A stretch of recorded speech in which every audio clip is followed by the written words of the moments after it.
Starting with introducing our great panel that's in the room today. Can I start with you, Teresa? Teresa Smith, CFO. Sean Heath, City Manager's Office and Interim Director of Housing and Neighborhood Services. Brent Cagle, City Manager's Office, Assistant City Manager. Ryan Bergman, Budget Director. Tiffany Blackwell, Strategy and Budget. Beverly Sanders, Charlotte Communications and Marketing. Debbie Smith, Deputy Director, Charlotte Department of Transportation. Marie Harris with Strategy and Budget. Great. So during this listening session, our goal is to collect feedback from our community, and we will answer as many questions as we can live. And anything we need to go back and research will be posted on the budget development webpage at charlottenc.gov. Following a brief presentation from our budget director, we will move to an open discussion where you're welcome to ask questions or raise your hand to speak or ask questions in the Q&A box. The raise your hand icon is on the right panel on your screen. It looks like a high five. Staff will keep a list of who is next to speak, and when it's your turn, we will call your name and you will be unmuted. At any time, feel free to ask questions in the Q&A window. If you do not see it now, click the three dots next to the chat button at the bottom right of your screen and select Q&A. With that, I'll turn it over to our budget director, Ryan Bergman, to kick off our session with a brief overview of the City of Charlotte's budget.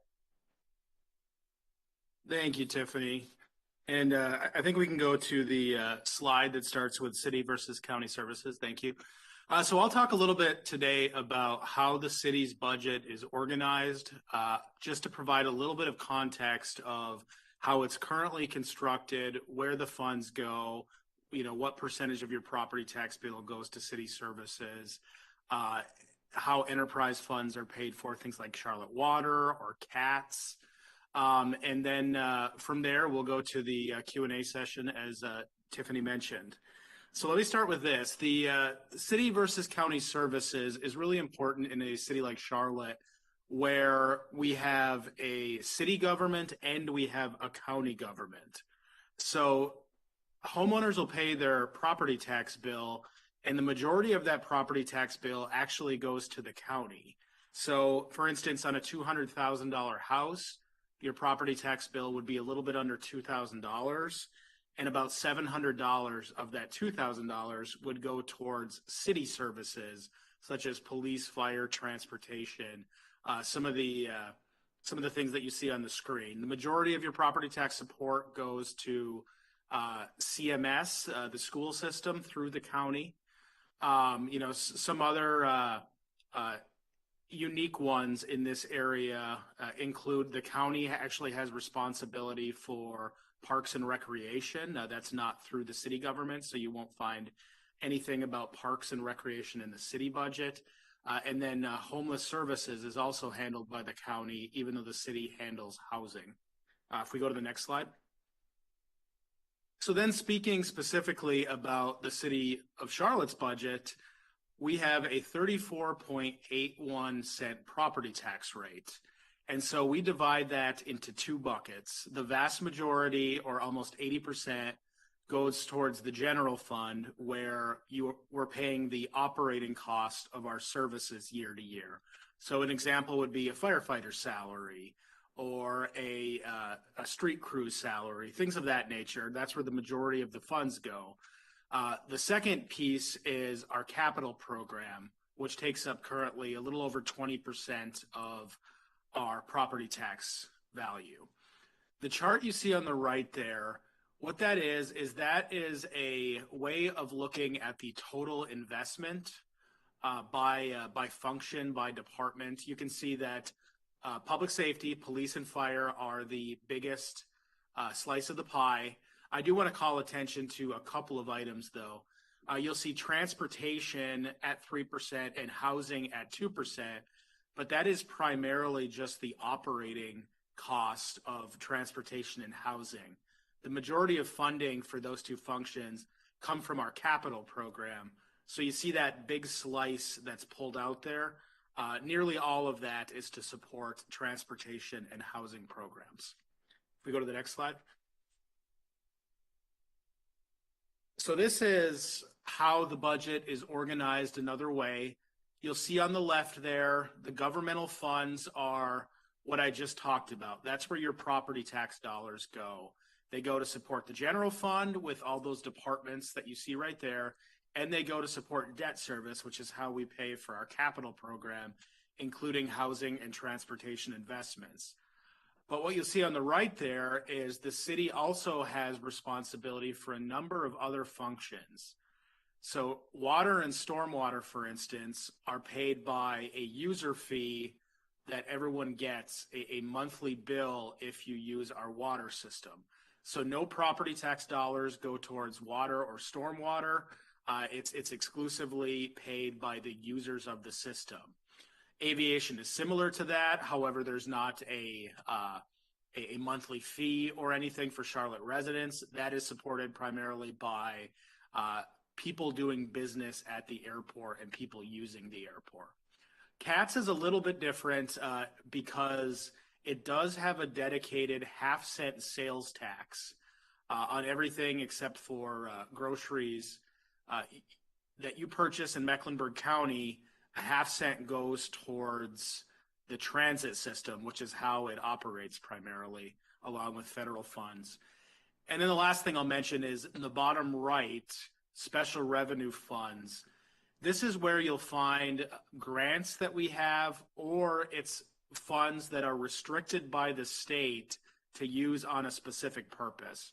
So for instance, some of the investments that the city has made over the years in professional sports, whether it be the Charlotte Hornets or the Panthers or the new MLS team that we have starting in a few weeks, any city support for infrastructure or anything like that is from what we call our hospitality funds, where we get tax revenue from hotels and tax revenue from meals, and we are restricted by the state to having to spend it on a specific purpose. So we cannot use those funds and pay for, transportation improvements or technology or anything of that nature. Okay. So here's another way of looking at your property tax and your sales tax investment and how we divvy the funds up. You'll see again that the general fund, which is where we pay for the operating cost of the city, gets the lion's share of property tax and sales tax. But what I want to talk about now is what's in the blue there, the investment we make in our capital program and what that means to our CIP and some of the investments we make there. So if we go to the next slide. Every 2 years in Charlotte, we have a bond referendum where we ask for approval from the voters for a spending package on investments that City Council has prioritized. And so the last time we did this was fiscal year 2021, which was voted on in November of 2020, and it did pass. So the current budget that we're in right now does not have a bond referendum, but the budget that we're currently planning for this upcoming year will have a bond referendum. So we will put together a package pending City Council approval that will then go to the voters and ask for voters to approve in this upcoming budget. Now, asking the voters to approve a package does not necessarily mean that there's a tax increase to support it. In fact, when we built our capital plan last year for these upcoming bond cycles, it was without a property tax increase in mind. Okay. So I certainly will not read everything on here, but I did want to call attention that in our last year's budget, we did come up with a draft plan for capital investments over the next 4 bond cycles. And so none of these are official until the year that a city council would formally approve the budget.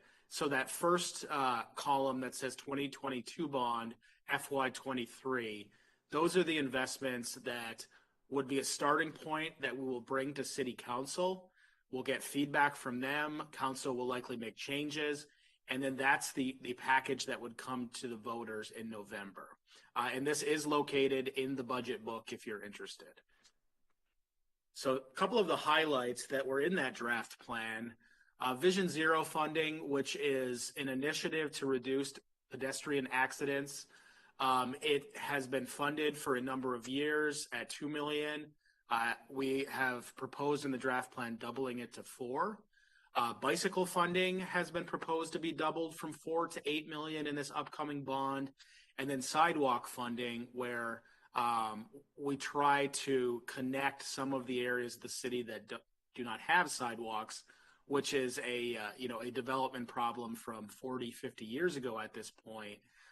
It's a very large problem, but we have proposed tripling the funding in this one bond to try to tackle a little bit more. And then with affordable housing, prior to the 2018 bond, we would have about $15 million per year or less that we would dedicate to affordable housing, which is primarily used as gap funding to allow developers to keep units affordable for a period of time. So in 2018, we went to $50 million. In 2020, we stayed at $50 million. And there is a plan currently to maintain that higher level of funding for affordable housing investments in the city. So, and this is probably the most important slide to get the point across that we build a budget based off of city council priorities, city council feedback. The city council is the elected representatives of the people. We will provide staff support and research concepts for them, but we really do try to base that budget around their priorities. And, they will typically change some things, and it'll be a budget that they're comfortable with by the time that they approve it. So you have some of the city council priorities on the screen, along with examples of some of the current initiatives that are ongoing that you may have heard about in the news, including our corridors of opportunity, the 2040 plan, and the Unified Development Ordinance, some of our mobility initiatives, Hire Charlotte, arts and culture. And these are really just examples of big focus areas and concepts that City Council has recently been working on. And so then finally on the budget development process, we start the process internally with departments in the fall, and we work with them to try to analyze the needs of the departments to maintain the current service levels that we have. We're in the process in that middle part there from February to April, where we're working on community engagement initiatives. And then parallel to that, we're already working with City Council. We have 3 budget workshops where we try to share concerns with them, concepts, hear their priorities and focus areas.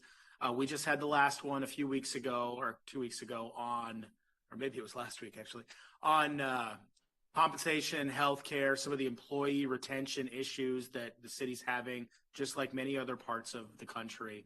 Our next budget workshop will be in a couple of weeks on the first Wednesday of March on some of our capital priorities and our CIP. And then what happens is we propose the budget the first Monday in May, and then we have a public hearing where we hear from the public, and we have meetings with City Council where they ask a lot of questions and propose changes to the budget before they finally adopt it. And our fiscal year begins on July 1st. So a couple of ways that you can stay engaged other than any way we can help today to provide additional context or answer questions. We do have a community input survey that I think we have about 780 responses thus far. So we're trying to get that as high as possible. We have a balancing act simulation tool, and then we have a standing email where you can ask questions or you can share any concepts or feedbacks. And what we do each year prior to the proposed budget is we take all of our engagement materials, whether it be a comment you made today or a question or the results of the survey, and we share it with City Council as a community engagement package. And we're looking forward to doing that. So before we turn it over to questions or comments, I will say that we do have some experts in the room in various areas. We don't have every department here. There may be some things that we will have to get back. As Tiffany mentioned, we will post answers to questions we don't know on the website. And then beyond that, we may provide additional context to a question or a comment you have just to try to help understand a little bit better why something may be the way that you're asking about or the way that it is. But we, of course, won't have answers to everything, but we will do our best. So I think with that, we can turn it over to Tiffany and Beverly for any questions or comments. Great. Thank you so much, Ryan. So as a reminder, you can ask any questions in the Q&A window, or you can use the raise your hand icon. I think we have a few questions already. If you'd like to speak, you can raise your hand and we'll add your name to the list. Our first question is about electric vehicles. What is the city doing to support electric vehicle charging infrastructure? Will the city provide free public charging for electric vehicle owners? So we've made some investments in sustainability over the last few years. We've purchased a number of electric vehicles and sedans, trying to convert as much of the fleet as possible to electric vehicles to align with the City Council's climate goals. And with those electric vehicles, we've also constructed a number of charging stations. Last I looked, we were at 105 charging stations at city facilities, which my understanding is that's about 40% of the charging stations that are available in the whole city at this point. So I think we've really tried to be leaders by example on the sustainability question. Beyond just charging stations, and I should answer the question. Currently, if the charging station is in a public access area, it is currently free. I think any long-term decisions, of course, will be a city council decision, but currently it is free if you park somewhere for a city service and there's a charging station available. Beyond the vehicles and the charging stations, we've also designed over 1 megawatt of solar facilities on roofs in the city to keep our carbon footprint for city buildings down. And we actually have something unique that is under construction now that City Council approved a couple of years ago called the Green Source Advantage Program, where the city will actually own a fairly large solar farm, which is enough to offset, as of now, about a little over 20% of the city's carbon footprint. So, I mean, as far as the actual dollar amounts, this past year, we had nearly $5 million in investments in what I just went through, but sustainability has been a city council goal for a number of years, and we've tried to include investments that follow that priority. Thank you. The next question is, can you explain what the city is doing to improve the affordable housing crisis? This is Sean Heath from the City Manager's Office. Yes, and Budget Director Bergman had a slide in the presentation that showed work over the last couple of years to increase the amount of the Housing Trust Fund allocation. And if you go back in time about 20 years, that's when the City of Charlotte established the Housing Trust Fund. And since that time, we've provided gap funding for approximately 10,000 affordable units, either through the creation or preservation of affordable housing. And it just so happens, because of the increased level of investment since the 2018 bond, that 40% of those units have been funded over the last 4 years. So there's still a lot of work to do. Of course, there is an affordable housing shortage in this community, obviously, at the 80% and below AMI level. In particular, it's challenging at the 30% in AMI and below level. But the city continues to take action, to be aggressive, and look for opportunities to support homeownership, as well as the creation and preservation of housing. And one other thing to add is beyond the long-term focus, which is what a lot of our capital investments are in, the city has deployed a lot of ARPA dollars, which is American Rescue Act fiscal stimulus funds in support of more urgent needs for some of our residents. Thank you. I think we have our first speaker. I believe the name is Maureen Gillespie. Was that close? Gillespie. Yes, that's close. Thank you. Good evening. I appreciate the overview of the budget. That was helpful. And I really want to speak about CIP transportation dollars. I am Maureen Gillespie, and I am co-chair of the Charlotte East Transportation Committee.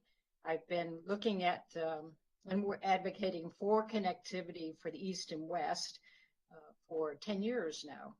And I know last year when we had the budget discussion, we did talk about an amendment to the budget to include planning and design dollars for XCLT2. I think you all know what XCLT2 is? Okay, I like the nod because we're glad to hear that at least that's being adopted. And one of the issues that we have encountered with trying to advocate for this need, and this is a big need in the East and West communities, you need to think about this as economic mobility, its connection to post-secondary schools of higher education, which a lot of them are clustered right around the ring of Center City.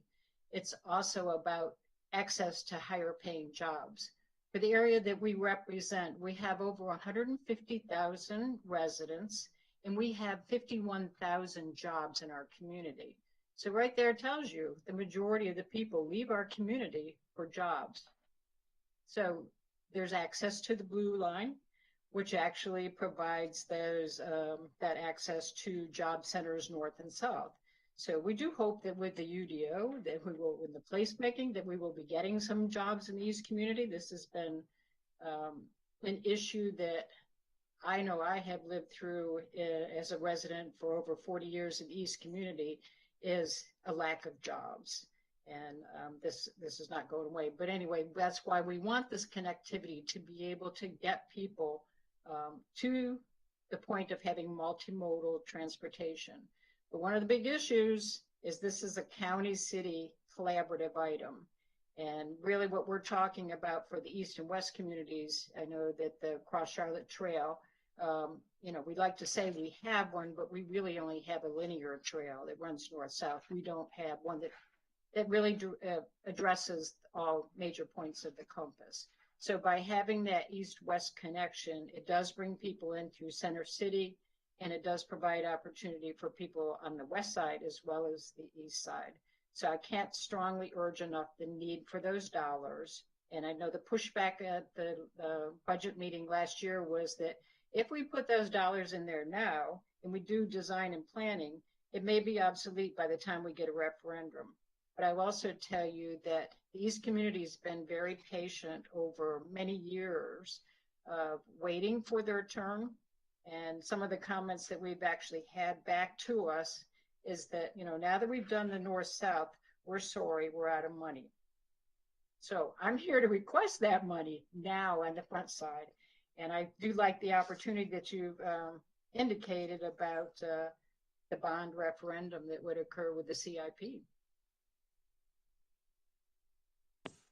Thank you very much. Yeah, I mean, just, and I know you know this, context for any of the other viewers, our Cross Charlotte Trail is still ongoing. It is fully funded now, but construction on it will continue for, I want to say, the next 6 or 7 years. So it's a massive north or south to northeast non-vehicle trail across the whole community. I mean, we will share your feedback. We have a meeting on capital and capital priorities with City Council that will occur in a couple of weeks. I'll turn it over to Debbie, our Deputy CDOT Director, to see any other context you may have. Great. Maureen, thank you so much for those very positive comments about the Cross Charlotte Trail going east to west. The one thing that I just wanted to contribute for both you and our other viewers is as part of the recommendation for the sidewalk program. So as Budget Director Ryan Bergman mentioned, 50 million, there's a caveat to that 20% of that program is intended to go to addressing suburban sidewalks. So as you probably know, having lived here for such a long time, Charlotte was really built to be an auto-oriented city, and we have been making some solid strides to move to that multimodal access. So just wanted to contribute that to you as well, that 20% of that sidewalk program is meant for the suburban sidewalks. Thank you so much. We have another question. Can you provide updates on the Vision Zero initiative? Well, certainly. So once again, I'll field that question. So Vision Zero is an important strategy to the city. The idea that no loss of life on our streets or serious injury is acceptable. So a lot of the strides that we've been making toward that is building complete streets. So we have some very solid tenets that we rely on. This idea of building complete streets. It's not just automobile focused, but we want to have safe streets for all of our users, pedestrians, cyclists, our transit users. Those are some of our most vulnerable users. And so our intent is to really focus on how do we build safe and complete streets for them. We also have a focus where we are in lockstep partnership with the Charlotte-Mecklenburg Police Department. That is an effort where, we're going after some pretty serious issues that we have with speeding. In Charlotte, we know speeding is a concern, and we're working very closely to identify those enforcement areas with CMPD. So great partnership there. I'll also mention the community at large. We are 50 agencies strong with our partnerships to be able to really communicate that Vision Zero message. So thank you for that. Thank you so much. The next question we've gotten, it says, are city vehicles like police cars and necessary maintenance paid for out of the general fund budget? Yeah, so we'll purchase vehicles out of our capital budget, and then a little bit complicated, but then the general fund does pay the capital fund back. The maintenance of them is done internally. We have a fleet division through General Services that has a number of sites throughout the city where they will do, they'll get the cars ready, they will do maintenance, repairs, things of that nature to keep our fleet operational, not just in police, but solid waste and fire. But the answer to that is yes. Okay, another question we've gotten. Is there a budget to reduce traffic flow, for example, reduce lanes and apply speed reduction mechanisms such as speed bumps along the West Boulevard corridor? So yeah, let me field that question. So specifically for West Boulevard, that is portions of that state maintained, and it is a major thoroughfare in the city.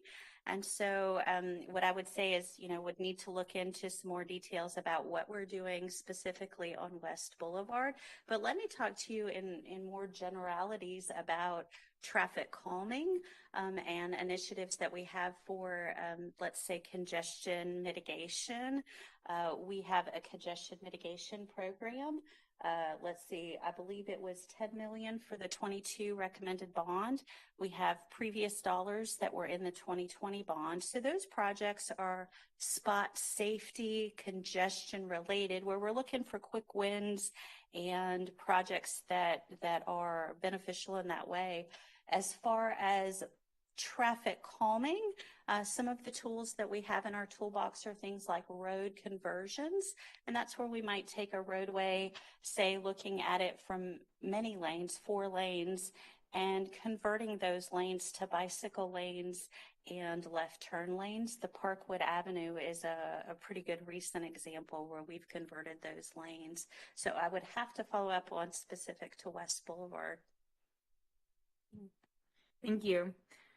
This next question, I saw a chart showing that economic development receives less than 1% of the overall general fund budget. Why is the investment in that area so low? Well, I mean, a couple of answers to that. One is that when we make some of the bigger economic development investments that we might make, such as Centene is a company that's coming here. The Atrium Innovation District, those are some of the two most recent examples. Our part of the deal is typically transportation improvements near there. And so that's taken care of with our capital program, which isn't counted in that 1%. So that's the big answer. What that 1% really just is the staff for economic development. Beyond that, within our capital program, we have the transportation deals I just mentioned. We also have some funds for things like workforce development initiatives and things of that nature. So similar to transportation and housing, the actual actions of economic development are typically part of our capital program. Thank you. Another comment that we received, I hope road reflectors are part of the transportation department's budget in the new year. Is there a way to see a detailed list of how departments spend their budget?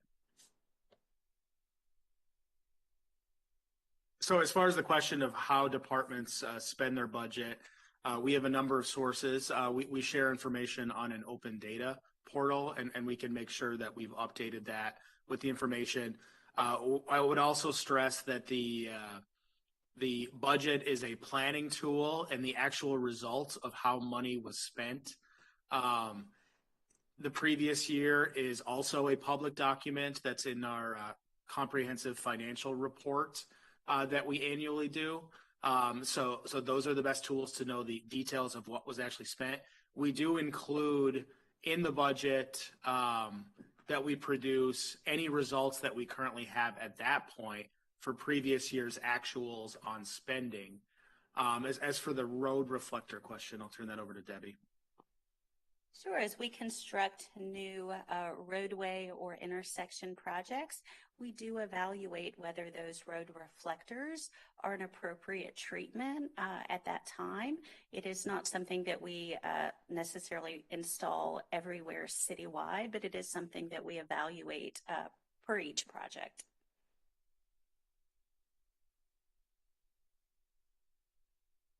Thank you. You also mentioned in the opening overview that sidewalk money would be for those who do not have sidewalks. How are the older communities with old infrastructures addressed? Sure. And so I'm going to take a stab at the question that in older communities, if the question is, if we don't have sidewalk in some of those older communities, then it would be an evaluation that we would have to look specifically at. Our focus is major thoroughfares, minor thoroughfares, in order to make some of those more strategic connections. If it is to replace any sidewalk that is substandard, the city has done a very comprehensive Americans with Disability Act inventory. So we are aware of those sidewalk locations that are currently not meeting current standards and are looking to prioritize how we would replace those. Thank you. One more question. Okay, can you specify what exactly is the general fund? I'm assuming it's discretionary spending, but I'm having a little trouble following.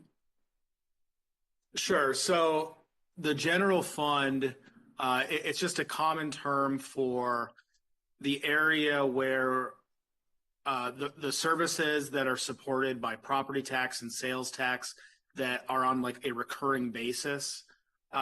That's where we plan those expenditures. So having all of the fire stations and having people to staff them would be paid out of the general fund.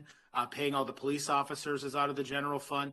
basically the services that are supported by your property tax dollars are paid out of the general fund.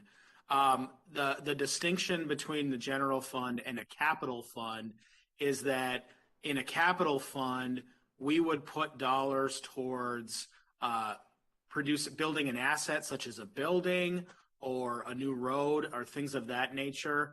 And while they also support the same type of services, typically they're longer than 1 year projects. We might put, let's say, $10 million into a program in capital for a new road, and it may take us 6 years to spend that $10 million as the project is designed in stages and completed and things of that nature. But the general fund, typically the easiest answer is that's where you pay for your year-to-year services that are supported by your property tax bill. Thank you. And we have another speaker, Bertha Kennard. Are you able to unmute and turn on your camera? Yes.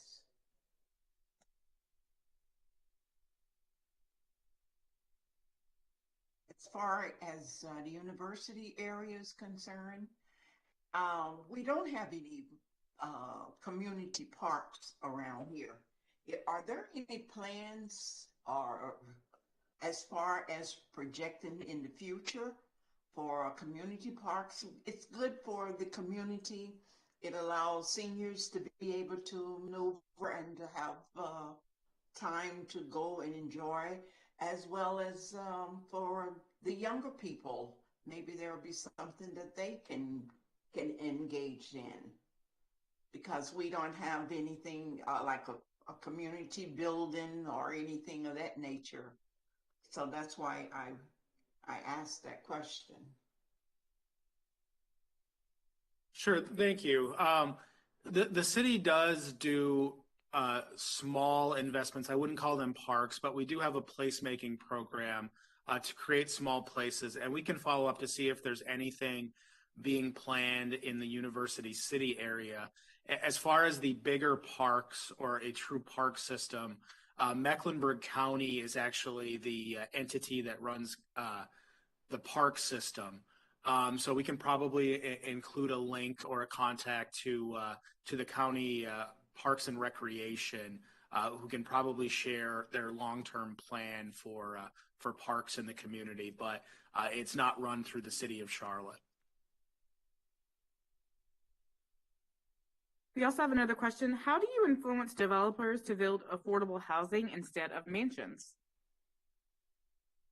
This is Sean Heath. I'll take that question. So back to the Housing Trust Fund as one example of gap funding for developers, one out of a number of examples. So the low income housing tax credit federally funded program that's administered at the state level is another form of gap funding that is really an incentive for developers to pursue affordable housing projects, really in order for the economics to work out. Because with affordable housing, when we're placing restrictions on the rent that can be charged, that of course has an impact on the ability of the developer to pursue the project. So Housing Trust Fund is really the key tool that we have in order to really incent developers to pursue those projects.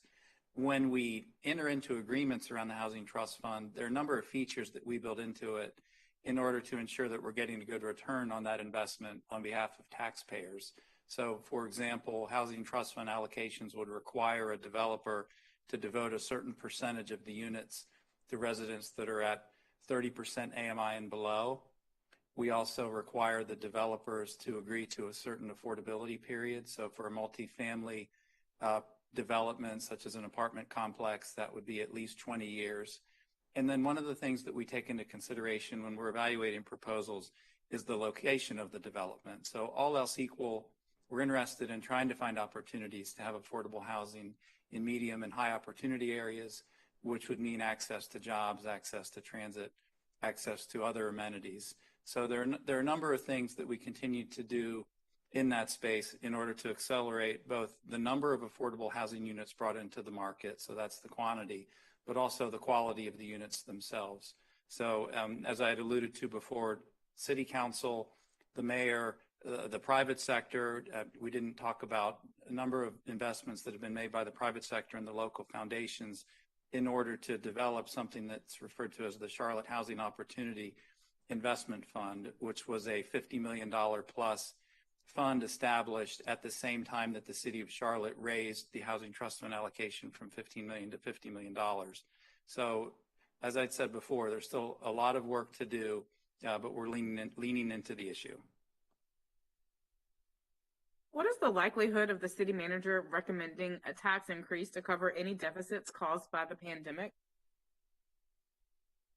So we're fairly fortunate that in North Carolina, there's a system in place that keeps occupancy taxes from hotels and meals taxes from restaurants outside of the general fund. So if you look at some of the other big cities throughout the country, that's an area where there was huge impacts, which resulted in a lot of fiscal problems there. In North Carolina, we have that system that helps. We also have in Charlotte, and this is long before me, there is a really rich history of financial discipline that allowed us to weather this pandemic fairly reasonably. We did have to make a lot of budget reductions 2 years ago to try to weather through this storm.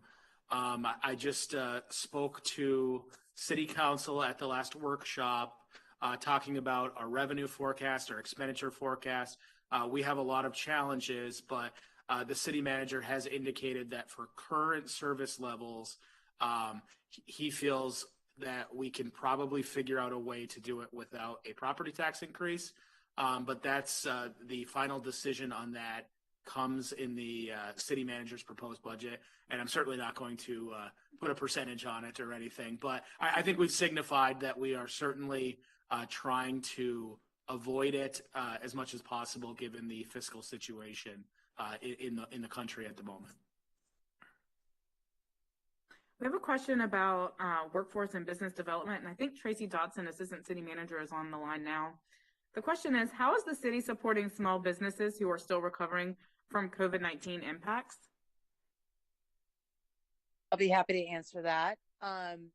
There's a couple of things that we are doing. We are looking, and we've had a couple of conversations within the Economic Development Committee as to what is the status of small business. We did a recent survey looking at what are the needs of small business and how do we address what is current versus where we were a year ago.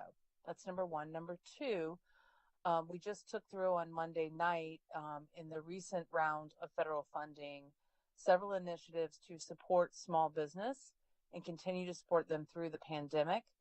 I don't have in front of me the exact numbers that we presented and approved, but that we do continue to keep some of the programs in place for that. Same support. Great, thank you so much. The next question is, I heard that CMPD is severely understaffed. Is that a part of the department's budget going to address that gap? And then a follow-up question, in general, is the city understaffed in other key core service areas? So I'll let Brent talk about staffing after. I'll talk a little bit about CMPD. CMPD 30 years ago expanded fairly rapidly with their staffing, and over the last few years, there's been quite a few retirements that they have tried to plan for. Beyond that, there has been in the law enforcement profession over the last 5 to 10 years. There's been a lot of stress, and there has been an uptick in resignations. So one way that the city has tried to address this over the last 3 or 4 years is City Council has made a number of investments in CMPD officer pay in order to try to retain officers longer. I think our average pay for a CMPD officer has gone up about 11% in the last 3 years.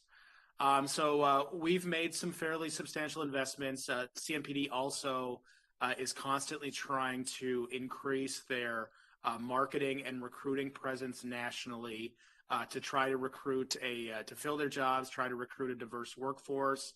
I think that some of the issues that have been going on in the law enforcement community were exacerbated by the national labor shortage. So it's upticked a little bit. I think that statistically, we're probably doing better than a lot of other big city police departments because of the investment that we've made over the last few years. But it is consistently a struggle to make sure that we find qualified officers and retain the qualified officers. For the non-CMPD portion, let me turn it over to Assistant City Manager Cagle. Yeah, I think similar to the situation in police, maybe actually a little bit worse. As we've gone into COVID, we have seen a few alarming trends when it comes to our vacancy rate. And I would say this has been especially pronounced in our labor and trades, our hourly positions, our field positions, those positions that I think a lot of folks commonly refer to as skilled trades or labor type of positions. I will say that is particularly concerning for us because about 75% of the roughly 8,000 employees that the city has are in those categories. They are in the field. They are not employees who can work from home or ever had that option during the pandemic. So a little bit about that. Labor and trades, there was a shortage of qualified employees before COVID in these categories for the skilled trades, and COVID has made that worse. To compound the problem, we have seen extreme competition in the private sector where the private sector may be able to offer very aggressive starting pay rates and hiring bonuses. That's something that is more difficult for the city to do because we make it up in other ways in the form of stability and benefits, healthcare, pension, retirement benefits, all of those other kinds of things, but especially in the labor and trades, sometimes pay is what makes the difference, actually hourly wage or bonuses. So it is concerning. We are seeing the trends becoming much more unfavorable for our ability to recruit and retain in those positions. And certainly part of the manager's budget this year will be discussing with council strategies for how we can be more competitive in these in recruiting and retaining all of our positions, but especially in the labor and trades. Great. Another question we got. I saw online that we have a AAA bond rating. How important is that for the city, and is it common? Sure. This is Teresa Smith, CFO. So the AAA rating is very important to the city. And what this is, for those of you that are not familiar, the rating agencies, there are three major rating agencies that will rate a city's credit worthiness. And a AAA rating is the highest category rating that you can receive for that rating. And what that does is when the city goes into the market to issue debt related to all of these capital projects that we've been talking about tonight, it allows us to get the lowest rate of interest because people can trust that we are a well-managed city. You heard Budget Director Bergman say that earlier, but people can trust that we are considering affordability, that we are maintaining reserves, we are doing all of those things that a well-managed city would do. So the AAA rating is very important to the city. And the second part of the question is that very common? It is not that common that units of government across the U.S. maintain a AAA rating across all three rating agencies. I don't know the exact number, but it is not the majority of units of government. I can say that. Thank you, Teresa. Will the city perform an audit on all 5 of the municipal service districts to ensure that all available funds are being spent appropriately and on tangible investments in the community? So the city authorizes municipal service districts. Currently, there are 2 organizations that handle the municipal service districts. And just for context, anyone in these districts pays a slightly higher tax rate, and the extra funds go to the organization for some kind of actions that benefit that specific area. There's certain contract requirements that are built into the contracts with the city as far as doing a extra audit of them. We'll certainly share your feedback on that. I'm not aware currently of any plans to do that, but we will share that in the engagement and also with our internal auditor. Thank you. Another question that we received, will the city fund 100 new buses for CATS without a plan or idea how they will be used? Will they be diesel or electric? So in general terms, CATS is looking at trying to convert their fleet to electric over time, but that will take time. They are currently in an evaluation stage where they have bought approximately 6 buses from each of the 3 primary manufacturers that manufacture buses and would be eligible for purchase under federal purchasing guidelines under the Buy America Clause. And that is an evaluation period. So as they look at those and determine which manufacturer meets their needs the best, that will then enable them to move out of the pilot program and start to think about converting the entire fleet to electric. As far as the funding strategy goes, there are multiple options out there, and the plan of finance is not solidified yet because at this point, we're not sure which of those 3 manufacturers would be successful. And quite honestly, we need to do more research. And then after selecting a manufacturer, start to put together a replacement schedule. The other thing I'll say, when you're talking about a fleet conversion of the size that we're talking about, right? The numerous or hundreds of vehicles that CATS has, that by the nature of it takes time. Because you certainly, from a reliability and operational standpoint, do not want to have all of your vehicles replaced at once because that creates hardship down the road. You have a lumpy replacement cycle, and it is operationally much more effective to spread that out. Now, on the vehicles that they are currently buying, Mr. Bergman might have more information on exactly what their plan is, but as they go long term, they will be converting their fleet over into electric. Great. We have a question about CMPD's budget. Are the CMPD military vehicles and gear funded through the budget, or is it funded through another source? So CMPD has the biggest budget in the general fund, but the vast majority of that, 86%, is just paying for the officers, the staffing of the officers, personnel and benefits costs. The reason for that is that it's a 24/7 operation. So just to have one officer in a certain spot 24/7 means that you need about 5 full-time officers to fill that role. So, I mean, similar to fire, but unlike some other functions, that 24/7 means that we are funding a lot of personnel costs. So the budget for vehicles is actually proportionally rather small. For equipment.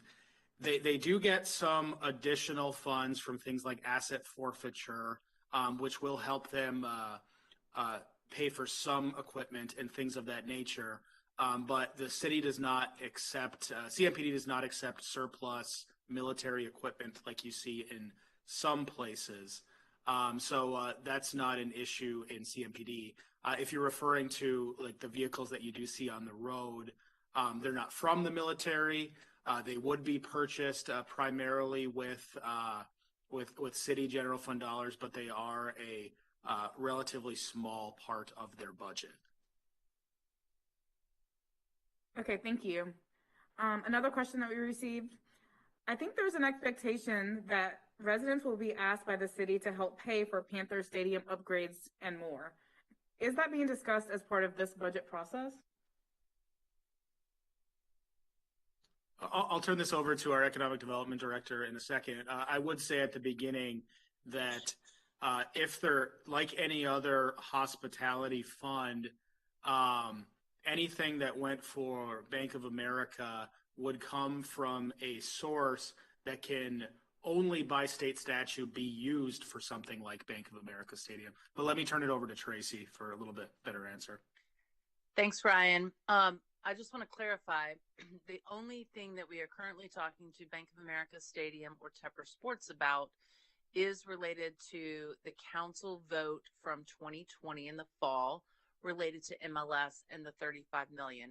Beyond that, there are no other discussions that include dollar amounts for Bank of America Stadium.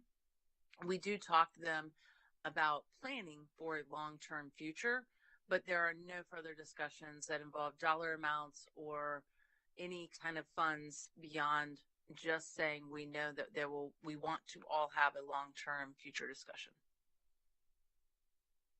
Thank you, Tracy. With that, we'll keep pounding to the next question. Is there a land bank for both residential housing and commercial buildings? If so, are there affordability requirements for the development of land bank residential homes?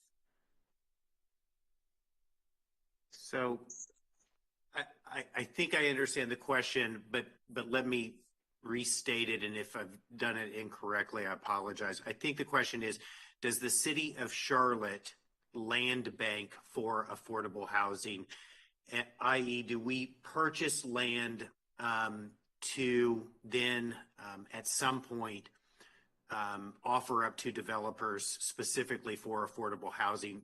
The short answer to that question is no. The city of Charlotte, the General Services Department has a real estate division, and the real estate division purchases properties for the express purpose of city facilities. So a new fire station needs to be built, or a new police station, or a fleet facility needs to be added as a facility.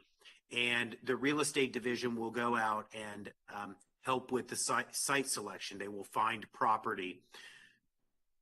So they do not go out and find property or speculate on purchasing land for the sole purpose of then later turning it into a development opportunity for affordable housing. Now, that being said, there are occasions where the city ends up with property either as surplus related to other projects or from donations from the community, from members of the community. There can be circumstances where we end up with property that is surplus. It does not have a stated city use. In those instances, and our real estate division will work with Sean's team in the Housing and Neighborhood Services Department to periodically do an inventory of all of our properties to identify those types of properties. When we identify those properties, we will then consider offering them up for affordable housing, similar to to the process that the city actually engaged in over the last approximate 6 months. But the short answer is no, the city real estate division does not purchase property or land bank property specifically for affordable housing. Great, thank you so much. I want to thank everyone for joining today. I think we're right at our time. I especially want to thank our panelists for all of their participation. And I just want to remind everyone watching that you can continue to stay engaged throughout this fiscal year process by taking our budget input survey, completing the budget simulation tool, or sending us an email at strategyandbudget@charlottenc.gov. We look forward to connecting with you in the future. Thanks. Bye-bye.